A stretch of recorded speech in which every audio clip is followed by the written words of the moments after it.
the fact that the town Clio, and that's huge. I can't thank you enough for that. And again, thank you to Tian for doing so much work over the years. So I'm going to give you a little better idea of what Clio is and our goals for the future and what we've been doing. So, and I know this is going to be review for a lot of you, but I'm just going to breeze through it. So you know that there are many organizations working on water, and simply that Clio is the organization working for municipalities. We join municipalities together. It's often confused with the Watershed Network, which is our sister organization, also Community Science Institute, who monitors lake-wide. But it is similar, a similar setup to other lakes in the Finger Lakes, where there's a municipal group and a sort of a public group, which is the Watershed Network in our case. Let's see, so move ahead. Why is this not moving? Oh, there we go. So let's look at the watershed. This is some topography of the watershed. Tompkins County makes up 43% of the Cayuga Lake watershed and is the largest watershed in the Finger Lakes. Another way to look at it is through the sub-watersheds, 95 miles of shoreline. So we have a lot. And yet another way of looking at it, with its 50 municipalities over 7 counties, and granted, one of the counties has very little acreage, but it is 7. So Clio works off of several guiding documents. One that's not up here, it was developed in 2000. It's the Watershed Characterization Report, and that's focused on the physical data of the and characteristics of the lake. But then in 2000, the Cayuga Lake Watershed Restoration and Protection Plan was developed and then updated in 2017. And I know Tian was a big part of that process. And then in 2018, the DEC came out with the Harmful Algal Bloom Action Plan for Cayuga Lake. And these are all excellent plans, and they give really specific direction for what work needs to be done. So the threats, and you know these, stormwater events, increased runoff, bringing sedimentation and pollutants and damage from flooding, their economic losses, and health concerns as well. And with the forecast for climate change, we are expecting more of these rainfall events. Harmful algal blooms, we've seen these affect drinking water and recreation. And again, we're seeing less wind, warmer temperatures, and more runoff. So we're likely to see these into our future. Those are all things that favor harmful algal blooms. Invasive species, their research is showing that the quagga mussel, which is not listed here, I mean, these are just 2 of the many, may be related to harmful algal blooms too. So that's ongoing. Some of the solutions, preventing pollution at its source. We need to take action on key projects to know what needs to be done, but the challenge is doing it. This is Taganic Creek, and we need to stabilize the creek bed, and identify the sources of runoff and sedimentation. That easily said, but not so difficult, or not so easy to do. So soil and water conservation districts have the key knowledge for us, but they are admittedly most understaffed. And with that staff, they mostly work on agriculture. And some of these projects can be expensive. More on the solutions, monitoring, consistent monitoring of the lake and its tributaries is necessary to understand the threats. It identifies problem areas. The state and federal government surprisingly put in limited resources into monitoring. And so it falls to local municipalities, nonprofits, and community volunteers to do that. Community Science Institute and the Cayuga Lake Watershed Network have really been our heroes on that. Clio, again, doesn't have much money, so we have not put money forward for monitoring.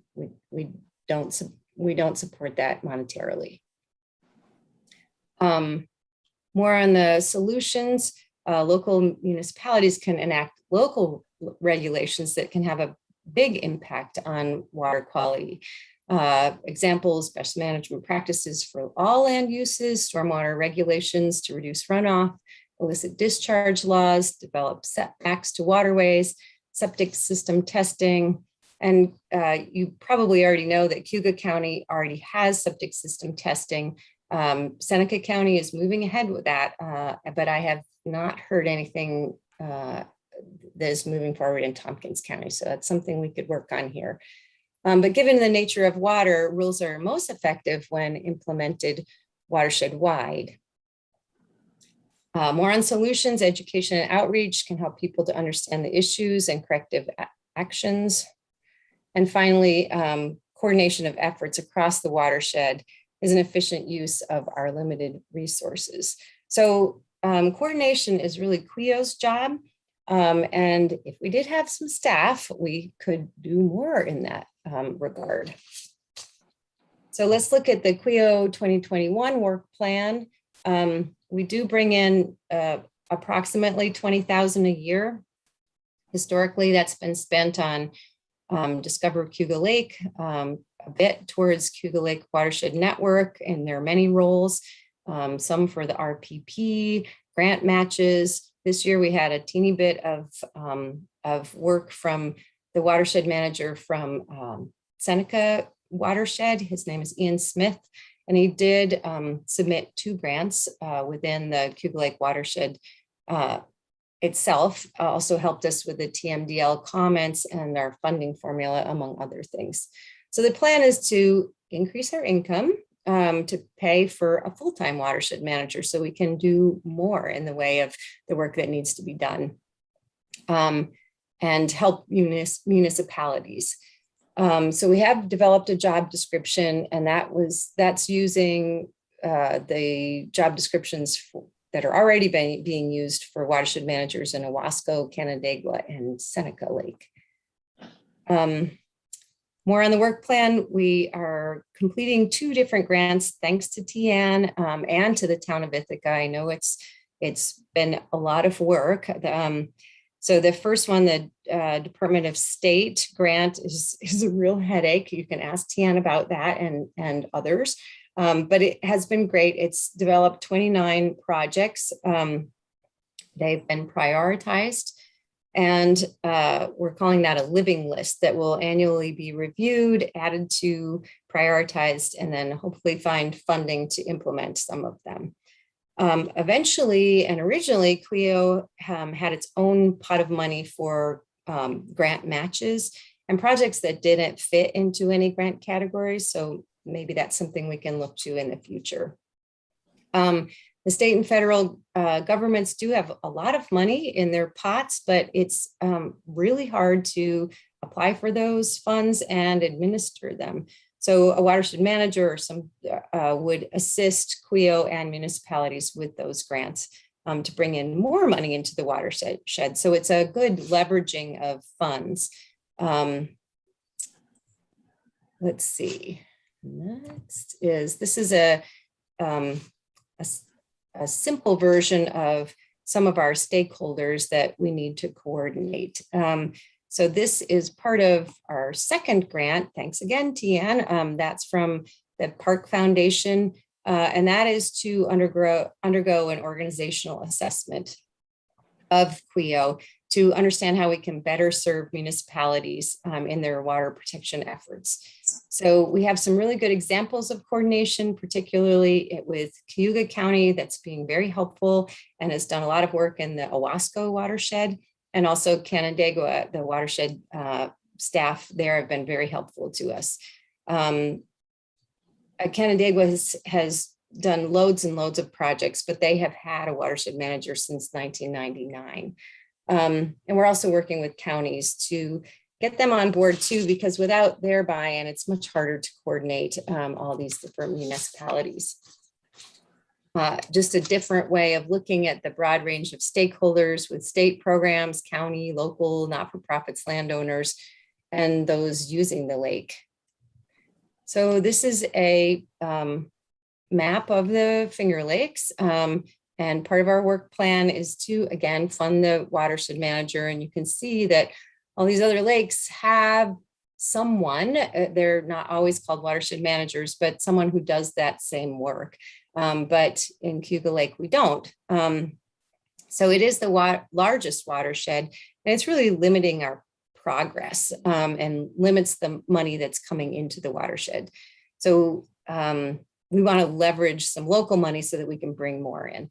So that these people, their jobs are to educate and outreach to municipalities to promote best management practices, share model legislation, and write and administer grants. So by law, charge of municipalities is to protect the health, safety, and welfare of residents. And we feel clean water logically is part of that charge. So let's look at some of what can be done with staff. This is in the Cayuga Lake watershed when it was staffed in the early 2000s, just for a few years. So these are, you can see some of the money that's coming in. But OWASCO, just in 2020, has been working on the, it's called a 9-element plan, which is equivalent to the TMDL. They submitted watershed rules and regulations, which is a huge job. They have a mobile sign for boat launches to educate about hydrilla. They have monitoring equipment for streams that they just installed, and lots of cooperation between all kinds of agencies. So that's just their 2020 work. And Canandaigua as well has many success stories. This being one of them, a restoration of a sub-watershed that had terrible water quality and flooding problems. They got a grant, it's been remediated. Same with this one where they had school flooding. Once again, a grant, they rebuilt some wetlands to hold stormwater and are no longer flooding. So let's just look at this, how would we staff ourselves? And so this year, CWEO worked on and adopted what we're calling a fair funding formula. Just to remind you that the dues have been flat at $900 per municipality per year since 2004. And CWEO is proposing a gradual change in dues with a goal of raising $90,000 per year to support staff and grant matches and other things that we may find worthwhile. So 2/3 of that would be paid by towns, the city of Ithaca, and the villages combined, and 1/3 is from counties. And it's based on a formula that's similar to that used by Canandaigua and Seneca watersheds. And it's using percentage of land of the municipality in the watershed, shoreline, the population density, and taxable assessed value. So this is the amount for the counties. The budget request letters have gone out. Thank you very much, Town of Ithaca. Tompkins County is having the most land, shoreline, taxable assessed value, and population is the highest of all the counties. And then here's a listing of the municipalities in Tompkins County. Of course, there's an equivalent list for Seneca County and Cayuga County, as well as the other 4 counties, but they contribute, they're so much less acreage. Their contribution is much less. So Ithaca's is high. It gets a quadruple hit. It has lots of shoreline. All of its acreage is in the watershed, higher population density and taxable assessed value. So it does have a bigger share of the dues. It would be $4,757, but CWEO did vote to have this go into effect gradually. So in 2022, it would be 50%, and then 100% by 2024.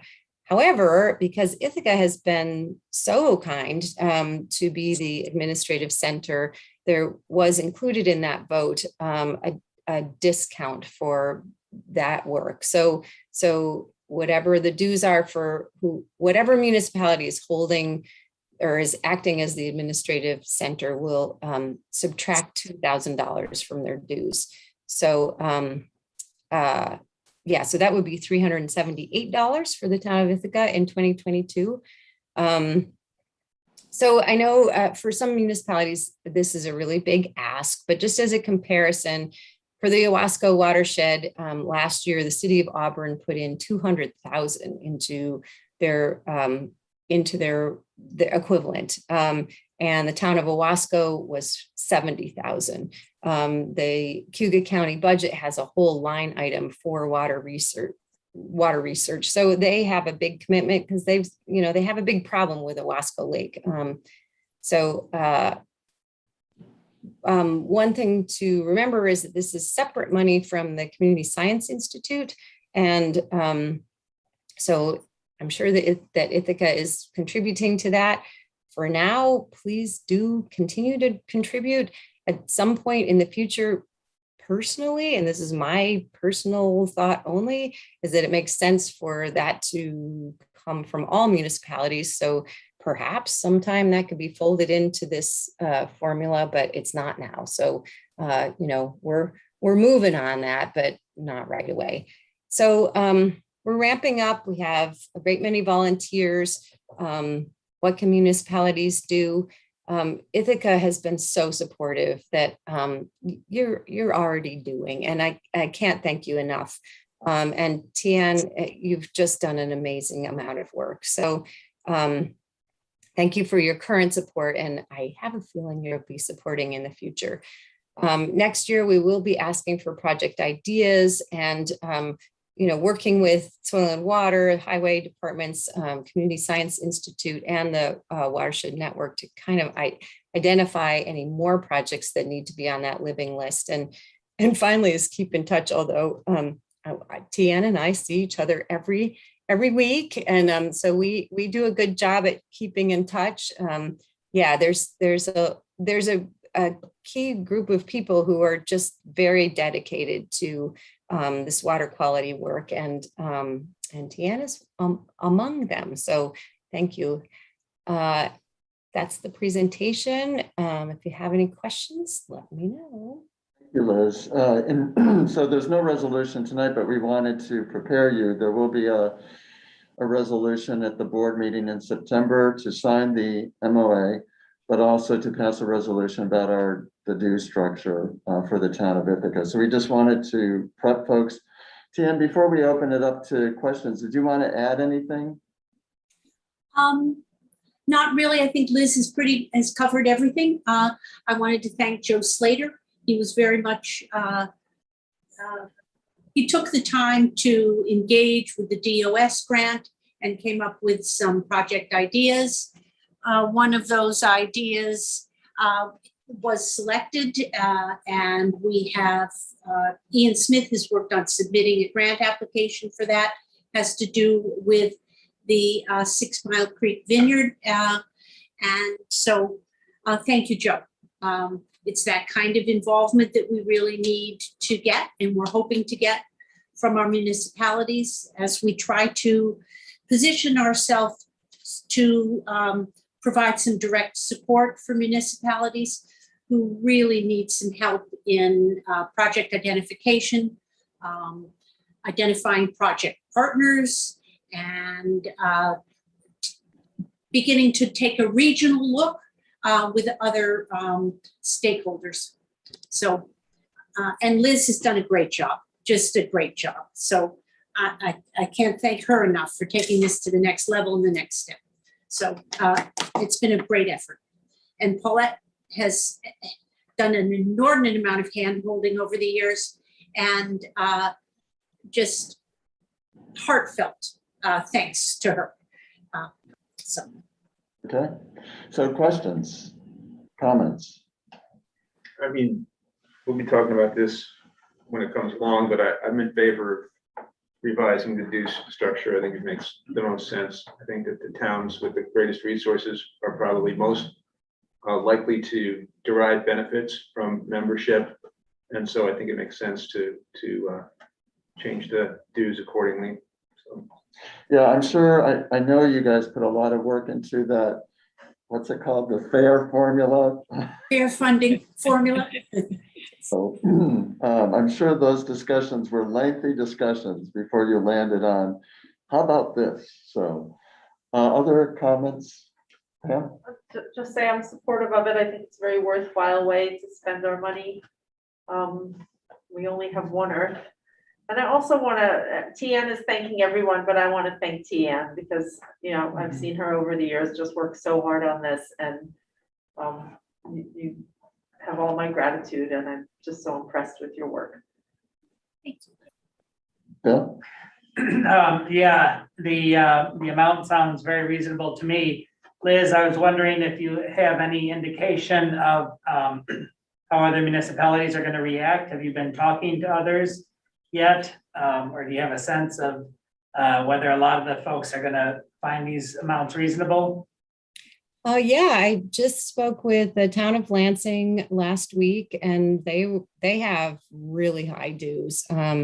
And they were very receptive. So I was pleased with that. I've talked with the town of Newfield, town of Ulysses dues is going up quite a bit. They seemed receptive. I was very pleased. I went up to Waterloo to speak with the Board of Supervisors of Seneca County and was very pleased with the reception up there. So, you know, it'll, once we get the money in the door, then we'll really know how successful we are. But I have been working with Steve Lynch, who is head of planning in Cuga County, to ask him how to best approach some of the municipalities that have not been involved to date, to see if we can pull more of them on, because we have about half the municipalities that are members. But let me see, we have yet to speak with Dryden, and that they surprisingly have some pretty high dues too, just because of the land mass. Well, actually, because of everything except for shoreline. But so far, everybody's been very receptive. So I've been pleased. But yeah, who knows? When the money starts to come in the door, then I'll be really pleased. Other questions, comments? Pat?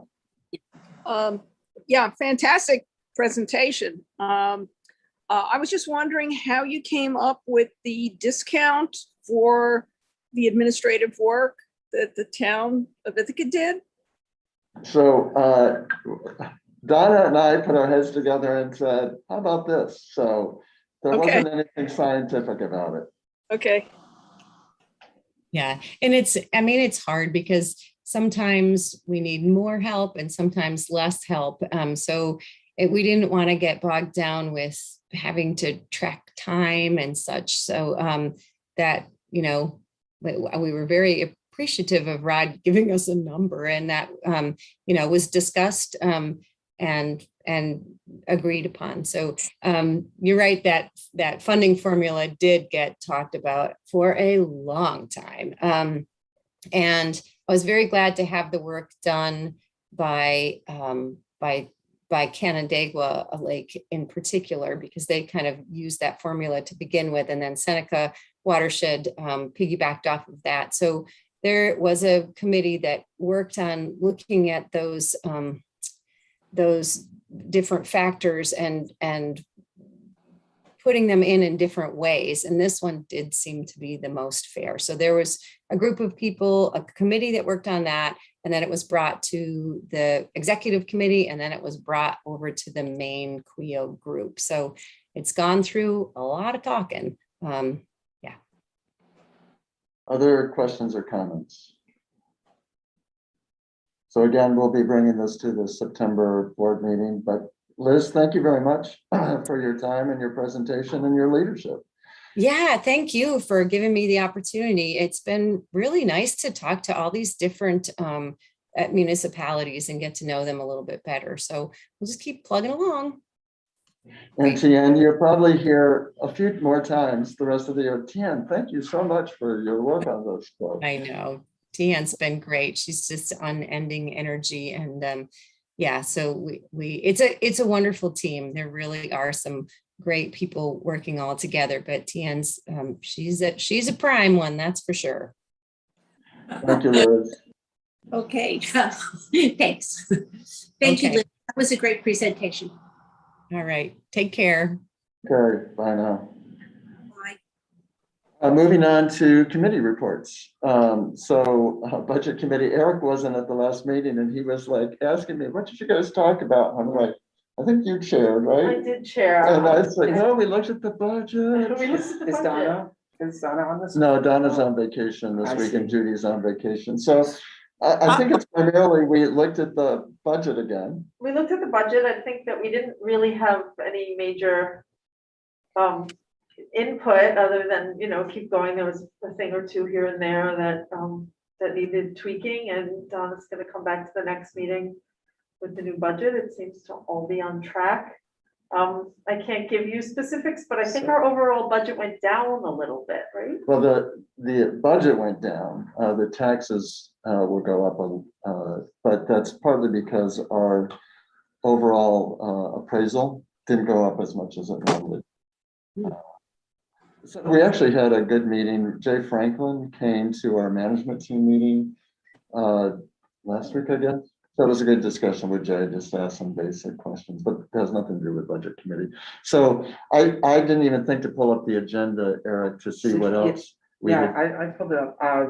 Donna sent it to everybody on the town board, and there was the really great fiscal year 2022 budget highlights. 3 pages in there, and that sets it out. And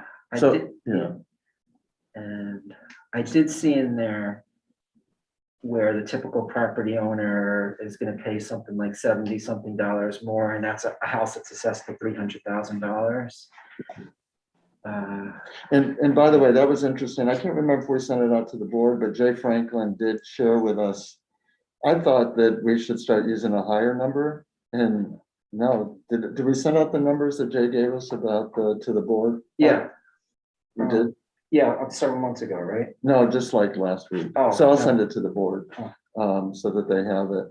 And I see Melanie is on from Cuba Heights. We've been wanting to make sure that the village of Cuba Heights doesn't experience what they did last year. And Melanie, I can report that it doesn't repeat what happened last year, and that was a one-time blip. So I can't tell you it right now, but I just know that we've been paying attention to that.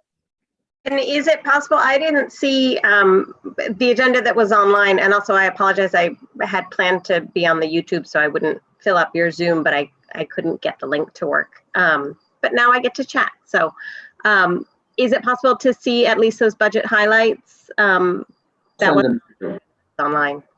Send them to you and Linda. That would be great. Thanks so much. Eric, and we really did. I think most of the time was spent going over those sheets that Donna had put together, Yeah. comparing previous years and this Right. year. Right. And this isn't obviously passed. This is just like the Right. first draft. Right. And then there'll be a supervisor's budget and Right.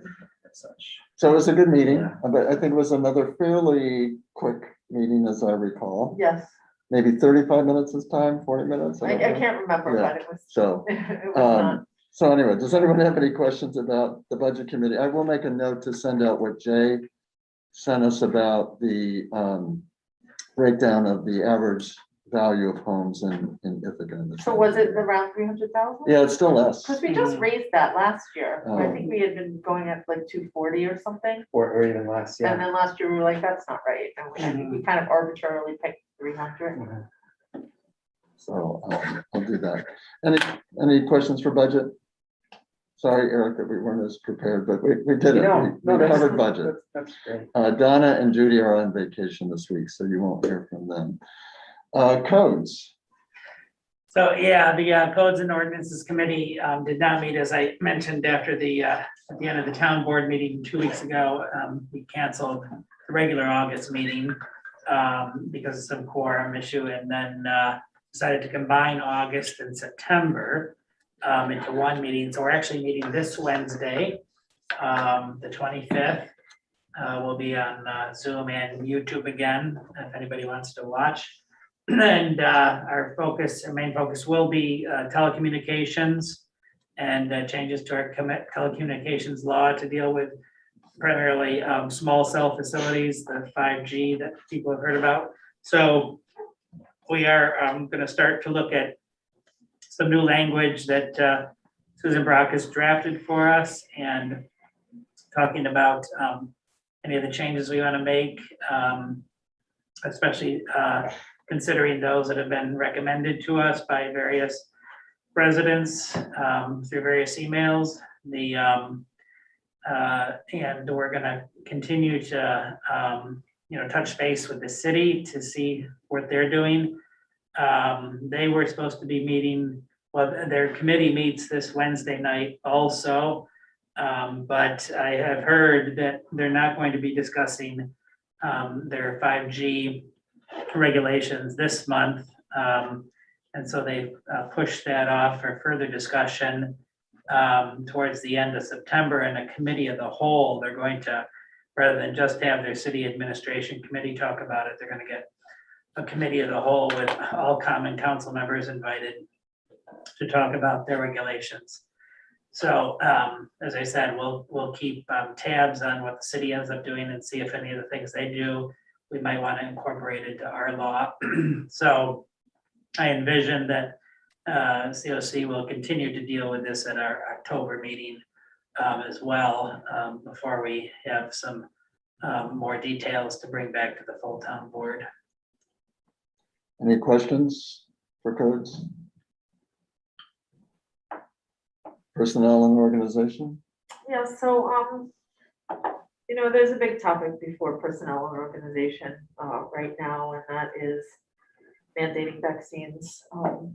At our last meeting, we kind of agreed to follow the county. Were we gonna vote on that, or was that? No, we something wanted that to was get kind of implemented? a straw vote Yeah. today, and if there was interest in going in that direction, have something ready for the September. Yeah, so, so the county implemented a mandatory vaccine or testing policy with the county picking up the tab for the testing.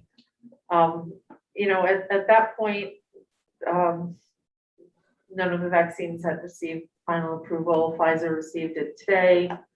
Many organizations are requiring mandatory testing, including the military, the New York City public school system, big ones. Cornell has a mandatory for students, but it's becoming common, and I think we're going to see a whole lot of more corporations and municipalities and other types of organizations requiring mandatory testing. And we had a discussion about it at our meeting. We had some employees who were interested in the subject who are not vaccinated and don't want to be vaccinated who attended.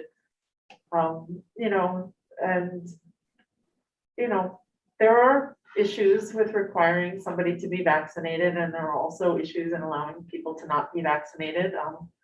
It is a balancing of rights. I thought that until the vaccines received that final approval, we can kind of punt. But now I think it's time to have the discussion, whether it's tonight or whether it's sometime in the future, but it is an important question. So I think what this is, so either require vaccinations, or if somebody's not going to get vaccinations, weekly testing. Yeah. That would be the choice. So Right. somebody would have a choice. I thought we were also put on the table just a flat out requirement. What we have right now, I thought what we agreed to for now was vaccination or testing, but I think there was also some discussion, I don't know, Pat, you were there, so you might know, about just flat out requiring testing as a condition of employment, not testing, vaccination as a condition of That's why I employment. just wanted, a couple times you said requiring testing, I think. Yeah, right. Well, right now, I think before, where we were is vaccination or testing, but with approval, then the question becomes, do we just require vaccination as a condition of employment? I think it's a really important question. I think we have some really valuable employees who are choosing not to be vaccinated. I think that this needs some serious consideration by the board. And, I don't, Pat, do you want to chime in? To me, it's not so much a question of conflicting rights. I think the most important rights are clear. The practical issue is the one you brought up about losing very valuable employees. I mean, that's a serious issue. And I think we need to look into that because I wouldn't want to lose a really good employee either. Now, some places have required vaccination as a condition of employment for new hires.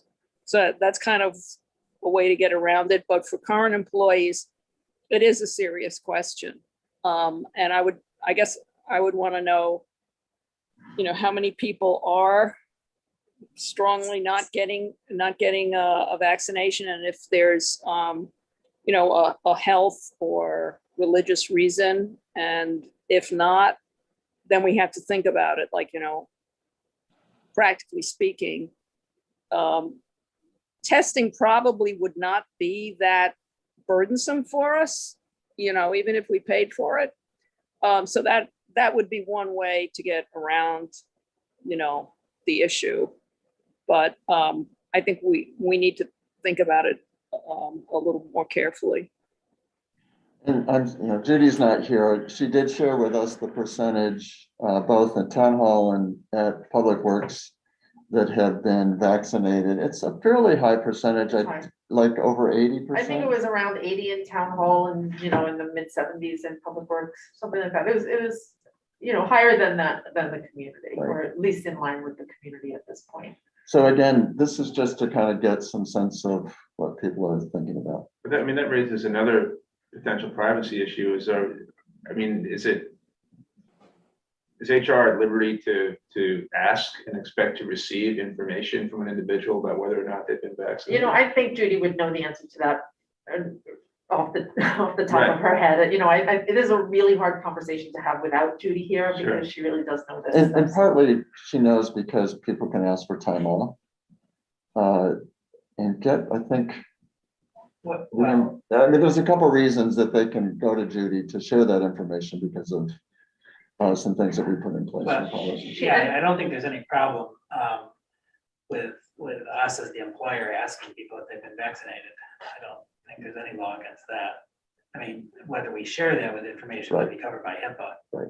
But we can certainly we certainly get lots of medical information from people just because we deal with their medical claims. Sure, I guess the question is someone compelled to actually answer the question? That's. I don't know. I think that's a really good Judy question. I don't even know if we're required to comply with HIPAA. I think there could be some other privacy issue requirements on us, but HIPAA has to do with healthcare providers, and I don't think it extends beyond that. Right. Yeah. It doesn't apply to us at all. So, but it's definitely a concern, and even if there's not a law against it, it is an issue that we want to be sensitive to. We pride ourselves on being a good employer, and we don't want to be sharing information that, even if it's legal, we just, we want to be careful with it.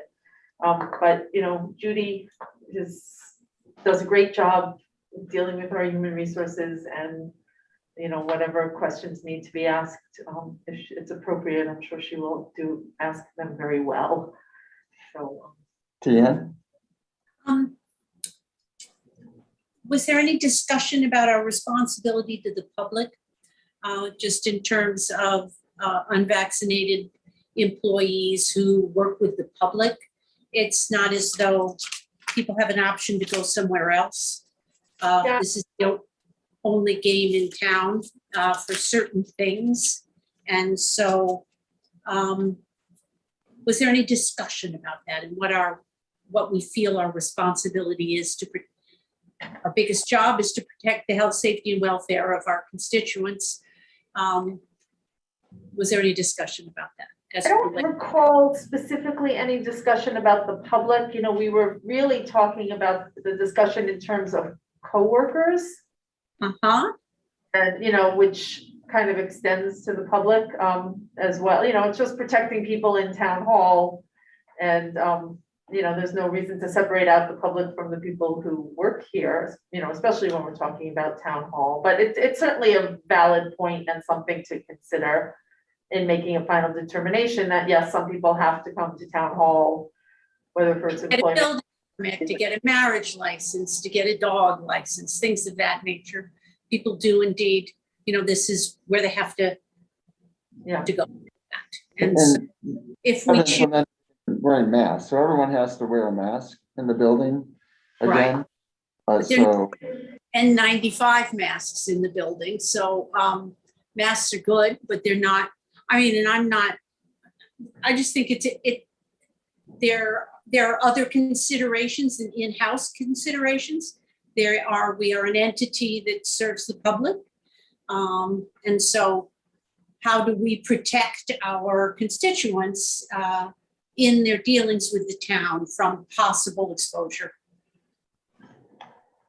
so So, other thoughts just to help us prep for the September 13th meeting about requiring vaccinations and or weekly testing or some version of whatever. Well, my only other concern is, especially for Public Works, if an employee is with another employee in a very closed area, even if they're both wearing masks, that can be pretty risky with the Delta variant. So I think we have to be sensitive to the rights of those employees. There are times when you can't maintain a good distance, and masks are good. They're very helpful, but it might not be 100%, especially with this really contagious variant. So we have to think of them. We have to think of the employees who, even if they're vaccinated, if they're with someone who's not vaccinated, the risk goes up in close quarters. So we have to think about them. Thanks, Pat. Bill? Yeah, I'd be supportive of, requiring the vaccine or regular testing like other employers are thinking about, but, just want to acknowledge that might be policy for a while, and then we might change it later as more employers start to require the vaccines or the vaccines become required to, do other things in life, like fly on an airplane or do other activities that at some point we, might want to revisit that. I don't know if, I think I've heard about some places are saying if you're not going to get vaccinated, then you have to work from home. Now, I know that, that wouldn't work with Public Works employees who have to be out there in the field, but that's another option, that if somebody's not vaccinated, then they work at home. Either of the two people. Go ahead, Rich. Which hardly seems like a penalty to me, because there were plenty of us who would probably prefer to be having this meeting from home and who aren't having it from home. And so my only other question is, why require testing?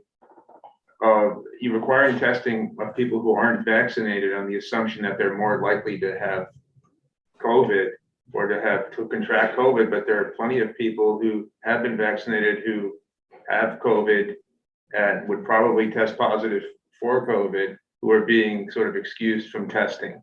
So I don't know what the scientific assumption is behind that. Well, the guidelines that I think I saw from the county, if you were vaccinated, but you start to experience symptoms, it's really recommended you go get tested. So, okay, I guess my point is that you can still be a vector without showing symptoms. Right. And so that how does requiring I guess you're more likely to be a vector if you haven't been vaccinated. I just like to see the science on that. Yeah, I think it's all about viral load, and if you have the vaccine, it's killing off the virus, your body is better at it, and if you're not vaccinated, then you're just a COVID vector.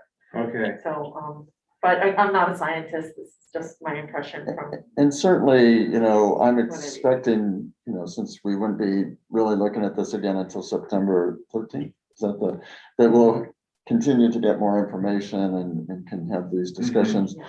Joe, before you chime in, Eric, did you want to say anything? Sure. Yeah, I'm struggling with this one. It's very controversial. I don't want to lose valuable staff, so maybe it may be a little too soon to mandate it, but I might be there at some point in the near future, because it's just the way I feel, and I believe I'm right, that anybody who is not getting vaccinated is basing that decision on incorrect information. But that's just my feeling. So, but I'm not, we're a little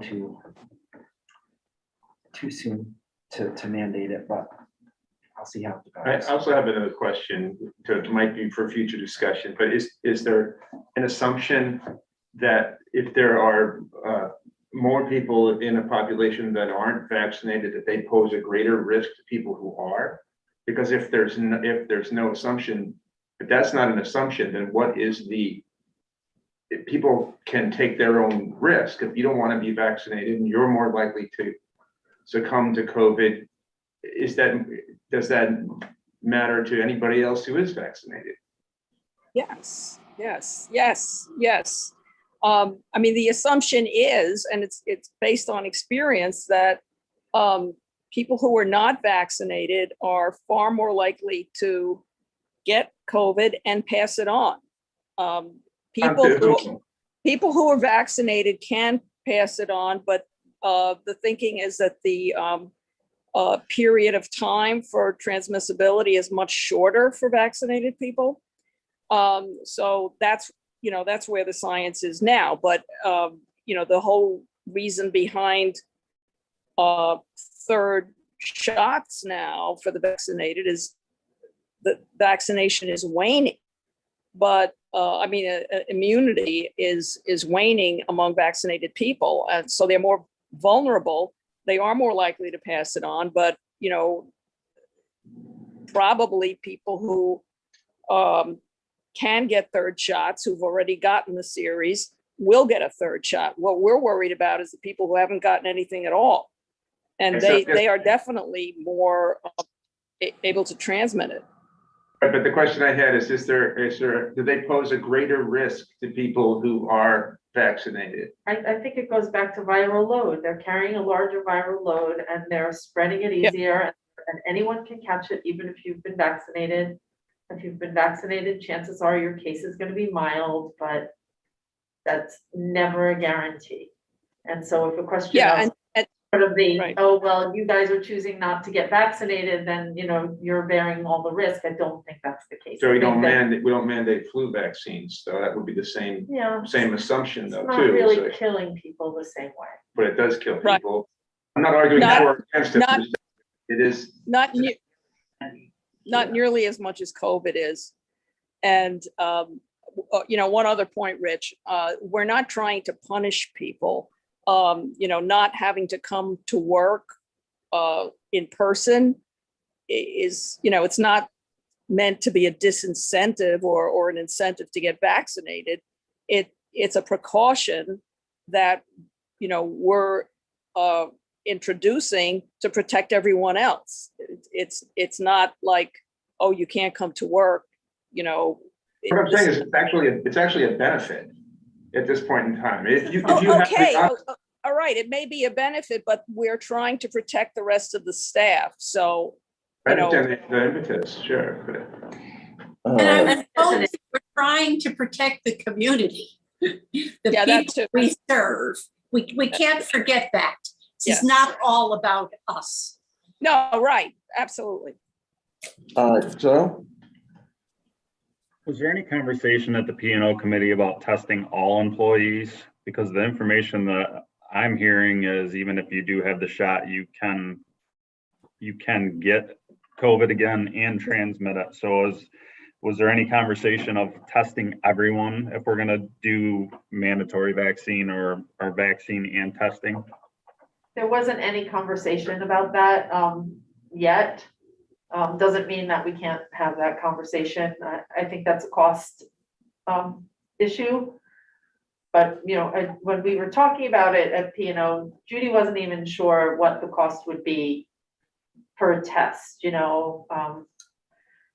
rule of thumb I've heard is roughly $100 a test, so if we're testing all employees every week, that becomes cost prohibitive. Yeah, in this arrangement, if we start requiring testing, the town has to enter a relationship with Cuda Medical Center. and it's not just a matter of sending your employees to get the free test anymore if if you're requiring testing. So it puts it in a different situation. What I might talk to Judy about is because right now I don't think P&O meets before the September 13th meeting. September is our next. So maybe we could have a kind of a meeting in advance of September 13th just to talk about this specifically. So anyway, I think we got a sense of where folks are. So I'm gonna move on. By the way, another question that's come up is, shouldn't the state institute an executive order again, allowing for remote virtual meetings? And so I know that TCOG, some municipalities are passing their own resolutions to send on, but I know TCOG is going to talk about that Thursday at their meeting. So we know our new governor has lots on her plate, but there is a push from many municipalities to get that executive order reinstated for some period of time. So stay tuned on it. Great. I think, Rod is September 20th. Right, so that's why I might Yeah. talk to Judy and you. Yeah, because we missed July and did kind of an early August to make up for that. So Pam, was there anything else from personnel and organization? Nothing really, we had the engagement survey and it seems that people are pretty satisfied working in the town of Ithaca. It was 49 respondents, which is 85% of our public works facility, 95% of our town hall staff. And generally the results were 4 or higher. It's a scale of 1 through 5. And, Judy seemed pretty pleased with that. And, there really wasn't going to be any kind of follow-up on any specific issues from what we learned. So people were pretty happy. I wonder, I'm just sort of throwing this out there. What do our employees think are vaccinated? I mean, we know what our unvaccinated employees think. They choose not to get vaccinated, but I'm wondering what our employees think about working with someone who's unvaccinated, and I'm wondering if that's something that we would be able to find out. We might be able to. Yeah. So. Any questions for Pam about P&O? Moving on to planning. I don't have anything as sexy as mandatory vaccinations. I know, I really was the most exciting one. Right, I mean, it took all the oxygen out of the room. But we did get another visit from Krista Nunez at the Learning Farm. She wants to start a program to teach kids and families sustainable agricultural practices. She wants to do so in a zone that currently doesn't allow that. And so we're currently working now on the premise that we're going to try to modify our existing ag zone language to allow for certain uses that we would not object to seeing proliferate town-wide. Staff is going to magically make that happen for us. I'm looking right at Marty. Like, it's interesting how it's zoned in on the Marty square, but it's probably not him. It's planning staff, it's Marty, it's everybody. And so maybe next month we'll have some kind of language integrated into our existing ag zone language to see how it all works out. There's a residential component there that isn't currently allowed, and there are questions as to what constitutes a permanent structure, what's a temporary structure. There are a couple things that remain to be resolved. We also looked again at the Inlet Valley zoning language, trying to make sure that we were all on the same page regarding uses. We had some discussion about what constitutes a vet clinic versus a vet hospital, and decided that we were comfortable having veterinary facilities that didn't allow or didn't have overnight stays as sort of a regular part of their practice, that we didn't want any boarding facilities down there. We also talked a lot about certain agriculture definitions to usher in the agritourism outcomes that we'd like to see without resulting in sort of industrial scale processing facilities and the like. So it is a balancing act down there in the Inlet Valley.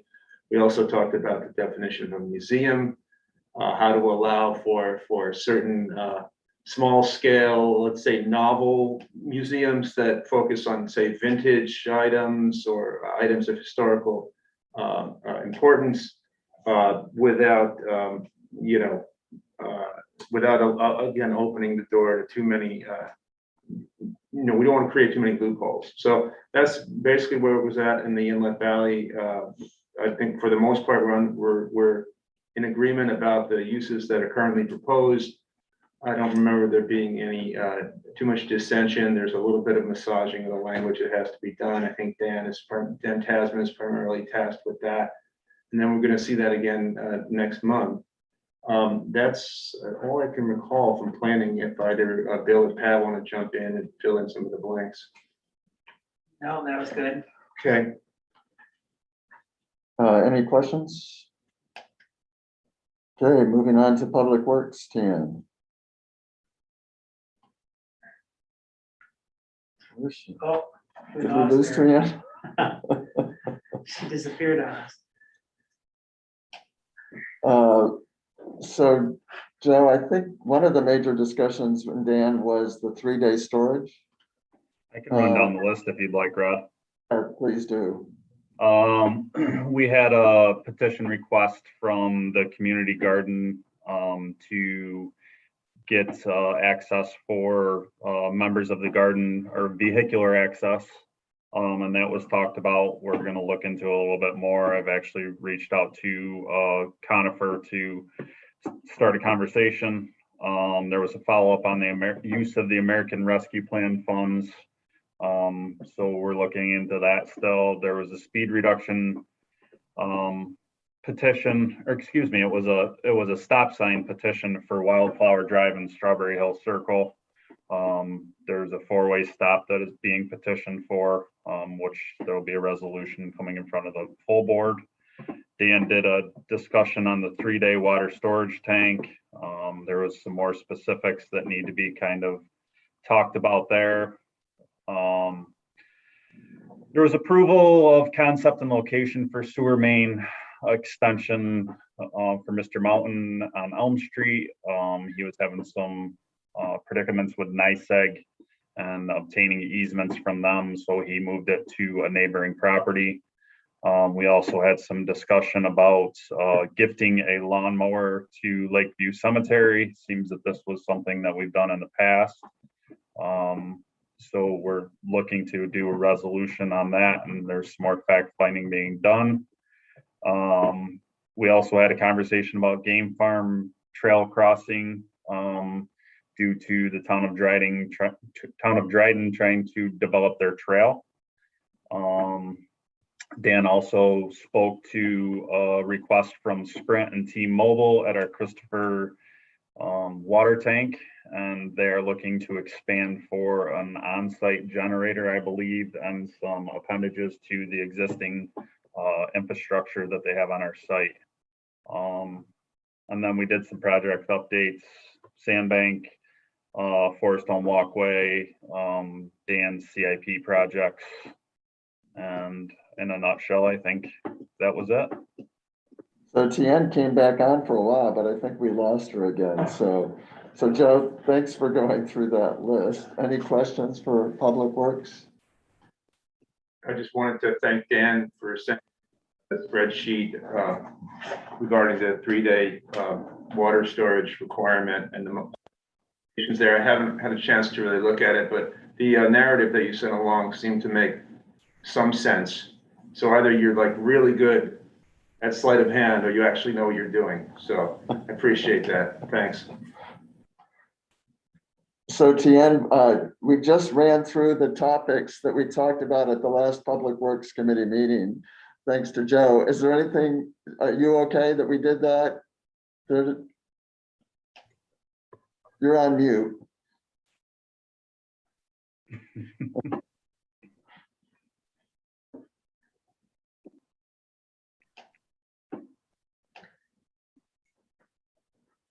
So you're okay. We can go on. We can go on. Okay. Going on to ad hoc other committees. So Parks and Trails continues to meet on a regular basis. the goal was to have a draft revised plan done this fall. I'm not sure it will be ready this fall. People are busy, but we're doing lots in parks, trails, and rec, so it's not like we're not moving forward on things. So Mike Smith did submit an application through the consolidated funding venue for developing one of the preserves on Culver Road. So Mike, thanks for getting that in. We, are talking, the committee is an active committee. It's just that we may not have a draft plan ready like we were hoping for this fall. We're also, we've had conversations, this isn't necessarily the Parks and Trails Committee, but I'll put it there. We've had conversations with the Steinhouses. They own property also on Culver Road. And there's been 2 lots that have been problematic because they were subdivided without getting formal approval. They're illegal lots. So we're trying to clean that up. So we decided to start a conversation with the Steinhouses to see if we could potentially purchase some lot 2 of their lots and add it to the preserved property on Culver Road. We had a good conversation with them. I think there's an openness, so stay tuned on that. Certainly it would be coming to this board if indeed we're able to move forward on that. There's just a couple of steps we have to take in the meantime. Bill, anything else you want to say about Steinhouse property? So anyone on that committee want to say anything on the Parks Trails Committee? Let's see, you sort of mentioned on the Barkin property, we're still waiting to.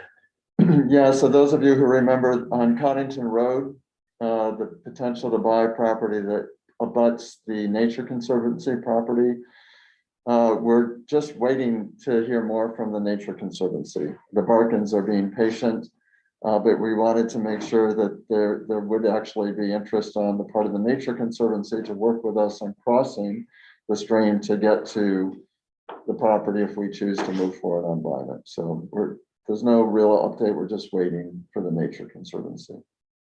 Anything else, Bill or Tian? Tian, you had to miss the last meeting, I believe. Mike, is there anything you wanted to add? And again, thank you for your work on the CFA application. Mike, since you came on and since it's trail related, Gateway Trail there's starting to be work on the Gateway Trail, correct? Yes. Bill, I know we're continuing to have discussions that Bill chairs with other municipalities about extending an agreement with NYSEG about extending the South Hill Trail way. Yeah. So all of these things are a work in progress. My favorite topic, STR. Yeah, we did have a meeting just before the town board meeting 2 weeks ago. And we took public comments this month, and so that actually took up a lot of the time. Still a lot of public interested on sort of both sides of the issue, people who want to, hosts and others who want to see fewer restrictions on short-term rentals, and then some neighbors in some neighborhoods that want to see more restrictions on short-term rentals. So I'm sure whichever way the draft turns out when it comes from the committee to the town board will be hearing from those folks as well, trying to argue their points again to the full town board. We did talk a little bit about some concerns that Tian had about treating short-term rentals so differently from one zone to the next, especially since we're thinking in the lakefront residential and potentially in the ag and conservation zones of allowing people to have much more days that they can rent, a higher limit than in the low density, medium density, and high density residential zones. And Tian had concerns about treating residents so differently and how much they could do short-term rentals, and thus how much money they could make from short-term rentals based upon what zone they were in. But I think that the rest of the committee was not as concerned as TN was, so I don't think that's gonna affect any of the regulations that we put in the draft. So at the next meeting, September, we'll be meeting again before the town board meeting in September and going over in more detail the latest version of the draft and trying to come up with something to pass on to the full town board.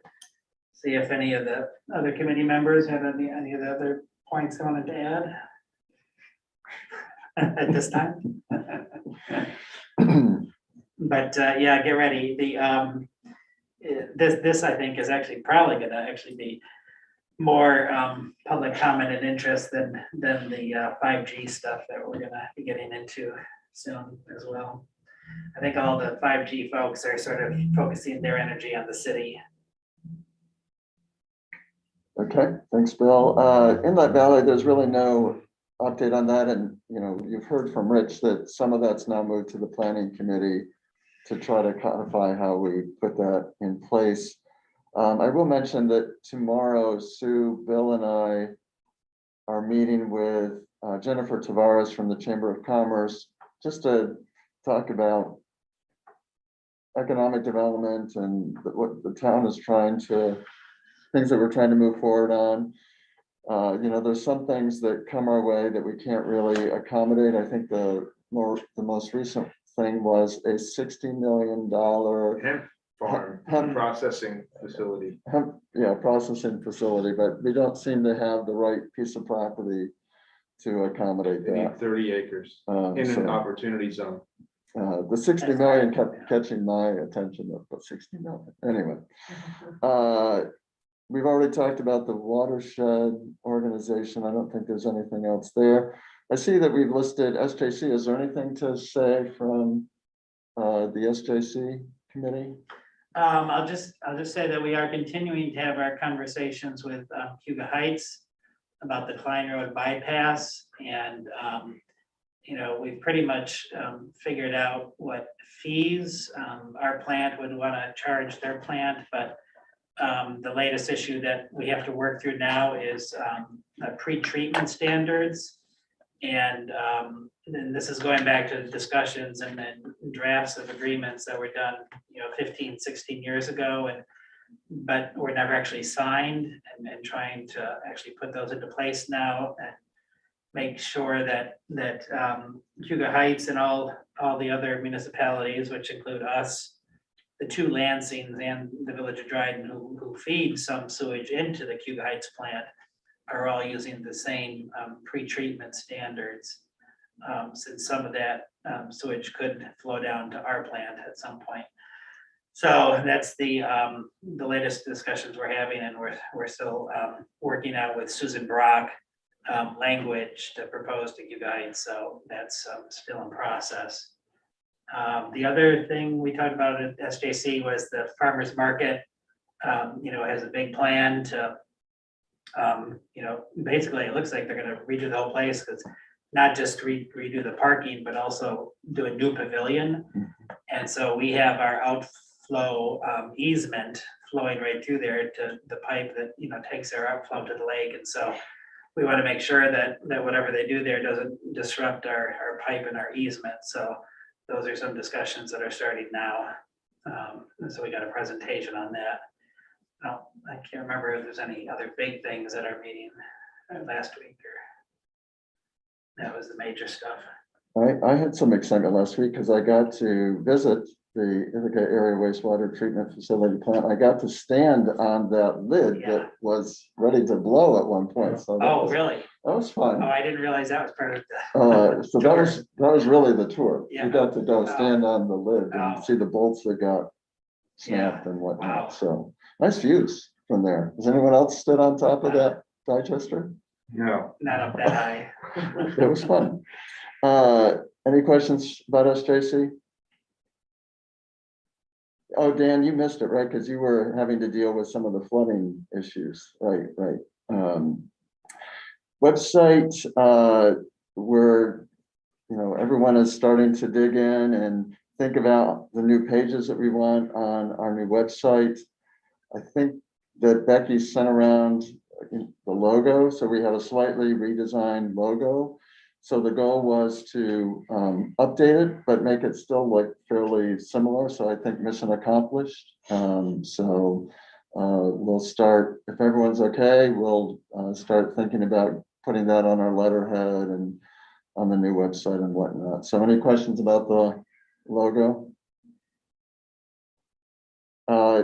This isn't on the list, but just because we're spending a fair amount of money, it might be worth giving the board an update on OpenGov. OpenGov is also taking quite a bit of staff time.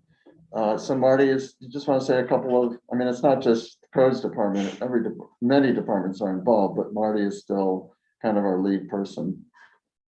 Sure. So they've been through the codes department. We do have final comments for them on our processes, our form application. And then we're also continuing to put together the rest of the forms and applications that we use on a daily or weekly basis. They have moved off to advance to build out for Paulette in the clerk's department. They pulled off that a little bit to see if we could get some movement from the state on the marriage license. It doesn't sound like we're going to, so they're stuck with it at this point in time, and they're just going to have to come up with and facilitate that on their end for OpenGov. So it's going to be a trial and error basis for them. This will be probably a little more time consuming than they anticipated. They're also on to engineering and public works right now, and just had a meeting this morning with Joe, Dan, Dave O'Shea, and Ben Coakley to discuss kind of how OpenGov worked and just maybe different opportunities.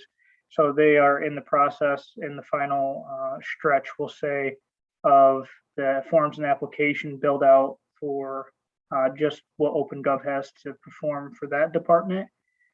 Probably then back to Paulette to do the final rendition of the marriage license. And then after that, on to planning. That's our last department.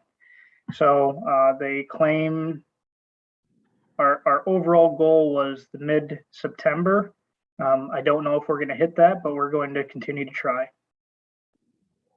Thank you, Marty. And I think the realistic goal for the new website is probably sometime toward the end of October. Again, it's quite a bit of work for each department to decide what they want to move over from the existing website, what they want to write new and whatnot. Fortunately, a lot of it will be on OpenGov, so that's good. Back to the website for a minute. One of the things that we are doing is drone images. So we've already done some video of South Hill that Ben Coakley has edited down to, I think it's maybe a 2-minute segment of South Hill. We're looking, I'm going to say this when Rich comes back. Oh, so here it comes. So we're also going to do a clip of West Hill and East Hill, and they'll be on our new website. I forget, I think it's the page that says our community. So you'll be able to see some images of the town, but we're looking for somebody with a great voice who wants to do a voiceover to explain what you're seeing as it goes through. So if anyone wants to help us do a voiceover for these drone clips that will be on our website, let me know. And Joe, are we gonna, or Joe, maybe this is a Dan question. When are we gonna get our own drone? We actually just discussed that this morning. Ben Coakley's pretty up to speed on that as he operated the one and he has the license from Bolton Point. He was actually looking at some security issues. So the one that he originally was talking about, he's uncertain. So we're just gonna kind of flush those issues out, and hopefully here in the next month or so, we'll have our own. So somebody with a great voice who wants to do a voiceover for these. I'll take clips. responsibility for recording the voiceover. I may actually have actual voice talent who can donate their time. Okay, great. I'll talk to you. Because you don't want some guy who sounds like he came from New Jersey talking about upstate New York. I was thinking about Long Island. Yeah, all right, close enough. Any other committee reports before we move on to report from officials? Any other committee reports? So moving on to that, I do have just an update from Sue Ritter. So she was going to talk about whether we should think about applying for TAP funding. This is transportation funding, federal funds administered by DOT. It's the Transportation Alternatives Program. But through conversation she had with Fernando Daragon, she doesn't think it's a likely source of funding for the $3 million sidewalk project along Trumansburg Road. So remember, we did a feasibility study that was reported on, I think, a year and a half ago. So we're still wanting to keep our eye out for funding opportunities for that. She thinks it might have a better chance for TIP funding, the Transportation Incentives Program, which bundles a number of funding sources. And then, of course, Congress may approve a separate infrastructure plan as well. So she's just keeping track of opportunities for that. Fernando also mentioned, this goes back to what we might apply for TAP. Fernando mentioned the Black Diamond Trail connection to the Cayuga Medical Center. I know a few of us walked with Warren Allman once between the Black Diamond Trail and up this roundabout way to Cayuga Medical Center. So Fernando was thinking maybe that would be something for TAP, and we actually have some figures that Rick Manning had put together for that. So I don't know if she was looking for any feedback, but I think she basically wanted me to report that we're keeping our eye out on possibilities. And it's, I think that the sidewalk on Trumansburg Road, when the right funding is in place, is a bit of a priority, since we had the feasibilities done and some of that work is done. So that's from Sue. Just a couple things from me. The mayor of the city shared with me that the city police department is looking into buying gun silencers for those folks who are using the, what's it called? Shooting range. The shooting range. And Rich, you weren't sure if that's really going to make. Well, there's only one commercially available silencer for shotguns. And I don't know whether that they were even talking about that, but they do use they do practice with shotguns there a lot. And so, and I think as Bill brought up, there's no guarantee that even if the city outfits their departments, that all the other entities that use the range would be required to do so. What we might want to do is just keep track of if the city goes in this direction and write a letter to the others that use that, just saying, we know that this made a difference. We're encouraging others. And we do have the contact from John Jolie, who I think is with the Ithaca Police Department, if we have other questions. So it might just be something we want to track. I don't think they've bought them yet. Have you noticed any difference yet? Well, they don't really get going until the fall. Okay. For real. But it's nice to know that the mayor has been thinking about this and doing some small part. So stay tuned on that. I'm just starting to look at committee assignments for next year. So if you're ready to mix things up a little bit and have some strong desires to be on a new committee or something, over the next month is a good time to connect with me. And of course, I'm looking to see where Margaret and Rob would fit in as well. So committee assignments. Any other report of town officials?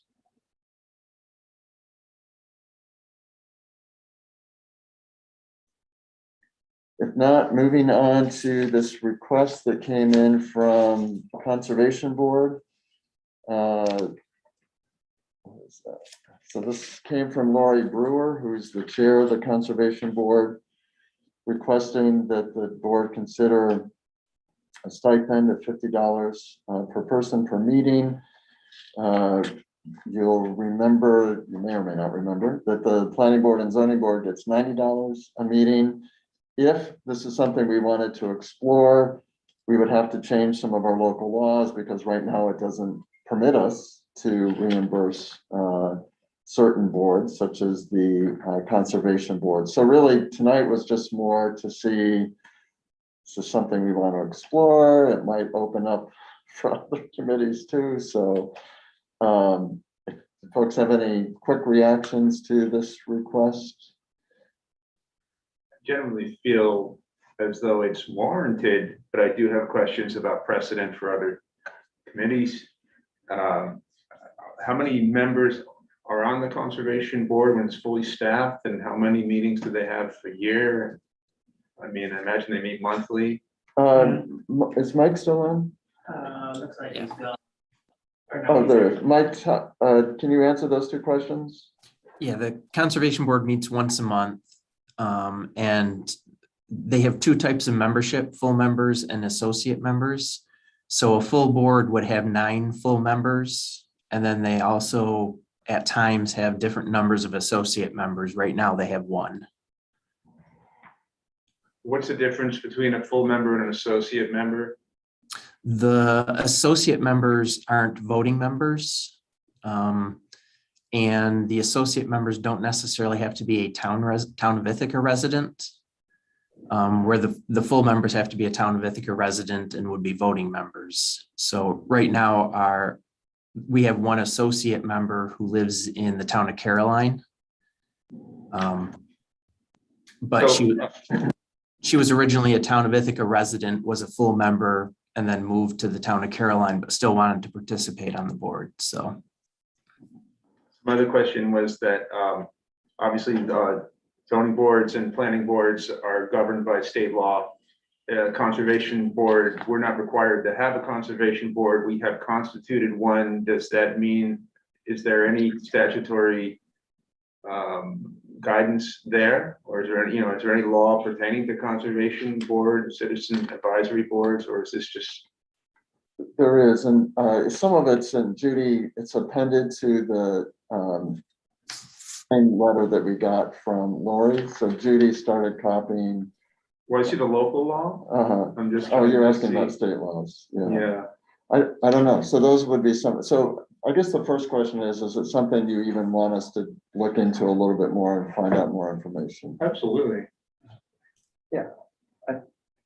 Go ahead. Yeah, I felt the same way. The zoning board and the planning board are fulfilling kind of quasi judicial functions for the town, but the conservation board is asking for a lower amount. So I think giving them some type of stipend but also recognizing the difference between them and quasi judicial boards is proper as well. Okay, Bill? Yeah, I think the only precedential effect it might have is if the ag committee then finds out about it.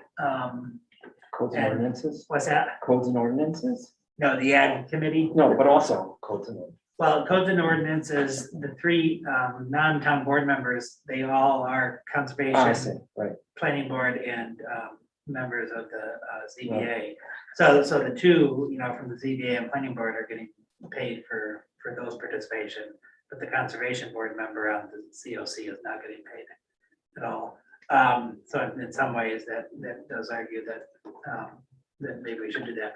But yeah, I haven't really analyzed whether, there's what the distinctions are in terms of, state law or a town law between the ag committee and the conservation board. So Bill, the planning board, zoning board members who also are on codes, did they also, so they get paid for? No, Okay. not for attending the COC Okay. meetings, but they get paid for their Right, participation on those boards that they're on. So at full staff level with an associate, you're looking at $6,000 a year, generally. That's $50 a person times 12. And I guess that would be a question whether folks would see just giving the regular members, but and not the associate members, or would you see? Yeah, I wouldn't think. I mean, on the planning board, we pay the alternates as well, and then generally don't vote unless someone's absent. So that's kind of a gray area there. But they're town residents. Same with the zoning board of appeals. Okay, So that's a question for us to look into. right. Pam or Pat or Tian, any? I'm in favor of paying people when they do work for us. And Tian agrees with that. Pat? I think I saw her shake her head, yes. Yes, I think they should be compensated for their expenses, time and expenses. Maybe we should be looking into the ad committee and what that will cost, because leaving it to the, let's hope they don't. Let's find hope out. they don't find out. Just really, it just doesn't sit right. I forget for the ad committee, there's not a set membership. There's membership. And of course, these stipends would only be for attending the meeting. I believe that's how it works with planning board and CBA. You get a stipend per meeting. So, and with the ad committee, it does just meet 4 times a year. And then lately, we've only gotten 3 or 4 farmers to attend, so it's not a huge attendance. So in terms of cost impact, it really wouldn't be that much. Okay, so we'll look into this and. Actually, yeah, giving a stipend might encourage them to come, because we have had, with the ad committee, we've had problems the last couple of times with getting a quorum, which I think is 5, and then sometimes we've only had 3 or 4 show up. Okay, well, you gave us, we're just looking for whether we should do some further research or not. So it sounds like we should. Moving on to the consent agenda, I'd like to add, it was meant to show up as a consent agenda. So in your packet was the approval of a revised sustainability planner job description. So I'd like to add that to consent agenda. So the 2 items would be the abstract and we were just updating the sustainability planner job description. The old one still referenced when it was shared with Town of Dryden, so it had been several years since it had been updated. Would someone like to move the consent agenda? Eric, is there a second? A second. Rich, any questions, comments? All those in favor of approving the consent agenda, raise your hand or say aye. Aye. It's unanimous. I think the only correspondence was the letter about the dues related to the Intermunicipal Watershed Organization. Is there anything else that we need to talk about? I just wanted to say briefly, with respect to job classifications and the like, I have a little bit of an issue because I don't have a college degree, to be honest with you. I don't have a college degree at the same time, which means that my application would be culled from a pile of applications that required an audio engineer to have a college degree, despite the fact that I have 30 years of experience and a resume a mile long. So I think that we might want to make at least research exceptions for people who have an extraordinarily long, and accomplished record in a particular field, because I think that, education, particularly the farther away from your degree that you get, it becomes less relevant. So I'll just say that, and that's just my own. And, soapbox. we can share that at the personnel, that Rich raised that as well. So, okay. And one thing, the diversity trainer mentioned that sometimes a college degree will turn away people or discourage people from applying who would be perfectly good, but don't have a college degree. So we, if we want to keep that in mind too, that would be good. Okay. Anything else to share? If not, we'll adjourn at 6:09. Have a good evening. Thank you. Thank you.